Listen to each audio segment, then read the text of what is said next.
আসসালামু আলাইকুম রহমতুল্লাহ বারকাতু। হ্যালো বিয়াস, আপনারা দেখতেছেন আমি এক গহীন জঙ্গল পাহাড়ের ভিতরে আছি। আশেপাশে কোনো মানায়াল নাই।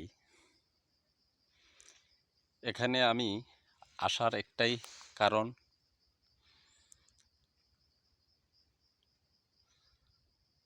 কিছু কিছু কাজ আছে আপনাদের অজানা, কিছু কিছু রহস্যমান কাজ করা হয়, যেই কাজগুলায় সাধন ভজনের কিছু প্রয়োজন হয়।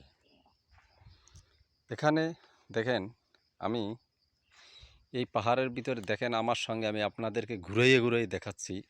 আমার আশেপাশে কোথাও কোনো মানুষ পাবেন না, এখানে নাই।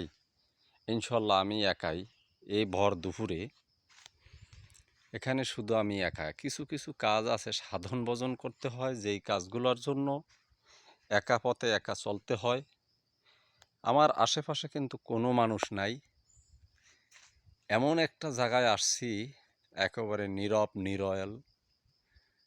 এখানে যে কোনো মানুষ আসতে একটু হিমশিম খাবে, কারণ আমি আধ্যাত্মিক জগতে কিছু কাজ করি, যেই কাজগুলা করতে হইলে কিছু সাধন ভজনের প্রয়োজন আছে। আর সেই ধরনের আজকে একটা আমার এখানে কাজ ছিল। কিছুক্ষণ আগে এখান থেকে আমার সেই কাজটা শেষ হয়েছে। এখানে কিছু নাস্তা পানিও ছিল আমার, সেই নাস্তা পানিগুলো খেয়ে নিছি এবং আরও কিছু আছে এখনও।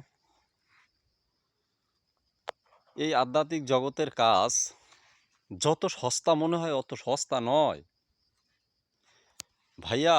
এই কাজগুলায় অনেক কষ্ট। তারপরে আপনাদের মাঝে আমাদের মতন একজন কবিরাজ, একজন হেকিম সামনে প্রকাশিত হয়, এত সস্তাভাবে হইতে পারে না। এত সস্তাভাবে একজন কবিরাজ নয়। কিছু আজগবি কাজ আছে, আধ্যাত্মিক কাজ আছে, সেই কাজের পরে সাকসেস সফল এত সস্তা নয় ভাই। আমি গতকালকে একটা আপনাদেরকে ভিডিও দিছিলাম, আমি লাইভে গেছি বলছিলাম, কিন্তু আমি বলছিলাম এটাই যে আমি একটু পাহাড়ের উদ্দেশ্যে রওনা হয়েছি। যেই পাহাড়ে যাচ্ছি, কেন যাচ্ছি, কি উদ্দেশ্য, আসলে সব কথা তো বলা যায় না লাইভে।